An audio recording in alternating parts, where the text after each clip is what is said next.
নমস্কার বন্ধুরা, homemade cooking এর নতুন একটি এপিসোডে আপনাদের সকলকে স্বাগত জানাই। সামনেই আসছে ঈদ, আর সেই ঈদ উপলক্ষে আমার আজকের রেসিপি জর্দা পোলাও। অনেক রকমভাবেই এই জর্দা পোলাও বানিয়ে নেওয়া যায়, তবে আজ আমি আপনাদের জন্য সবথেকে সহজে একদম পারফেক্ট জর্দা পোলাও বানানোর রেসিপি নিয়ে এসেছি। তাহলে চলুন দেখে নেওয়া যাক আমার আজকের রেসিপি জর্দা পোলাও। জর্দা পোলাও বানানোর জন্য এখানে আমি নিয়ে নিয়েছি 1.5 কাপ পরিমাণে গোল্ডেন সেলা রাইস। নর্মাল বাসমতি চালের তুলনায় এটা বেশ মোটা হয়, আর এই চালের ভাত খুব সহজেই ভেঙে যায় না। আপনারা চাইলে বাসমতি চাল দিয়েও এই রান্নাটা করে নিতে পারেন।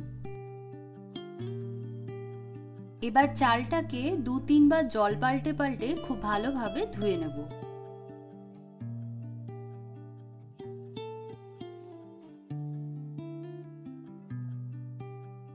চাল ভালোভাবে ধোয়া হয়ে গেলে এর মধ্যে আবারও জল দিয়ে 2 ঘন্টার জন্য এটাকে ভিজিয়ে রাখবো। আপনারা যদি বাসমতি চালের ব্যবহার করেন সেক্ষেত্রে 30 মিনিট থেকে 1 ঘন্টা চালটা ভিজিয়ে রাখলেই যথেষ্ট। ঘন্টা 2 পর রাইসটাকে কুক করে নেওয়ার জন্য আমি এখানে জল গরম করতে বসিয়ে দিয়েছি। এবার এর মধ্যে আমি দিয়ে দিচ্ছি 1 টুকরো দারচিনি, 4টে গোটা এলাচ, 4টে লবঙ্গ, 1টা তেজপাতা, আর দিয়ে দিচ্ছি সামান্য একটু পরিমাণে নুন। এবার এই জলের মধ্যেই আমি দিয়ে দিচ্ছি 1/4 টিস্পুন পরিমাণে ইয়েলো ফুড কালার।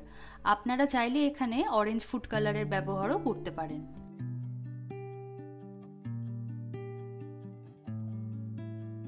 জল ফুটতে শুরু করলে এখানে আগে থেকে ভিজিয়ে জল ঝরিয়ে রাখা চালটা দিয়ে দেব।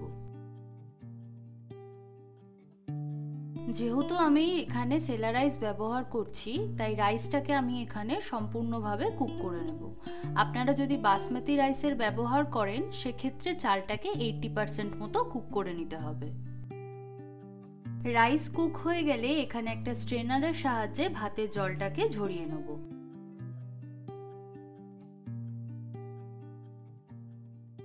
জলের মধ্যে যে গোটা গরম মশলাগুলো দিয়েছিলাম তার ফ্লেভার খুব সুন্দরভাবে রাইসের মধ্যে চলে এসছে। এবার এগুলোকে তুলে নেব। কড়াইয়ের মধ্যে দিয়ে দিচ্ছি 2 টেবিল চামচ পরিমাণে দেশি ঘি। ঘি গরম হলে এর মধ্যে দিয়ে দিচ্ছি 2 টেবিল চামচ পরিমাণে কেটে রাখা আমন্ড বাদাম, 2 টেবিল চামচ পরিমাণে কেটে রাখা পেস্তা, আর দিয়ে দিচ্ছি 15 থেকে 20টা কাজু বাদাম। এবার গ্যাসের ফ্লেমটাকে লোতে রেখে কয়েক সেকেন্ড এগুলোকে একটু ভেজে নেব।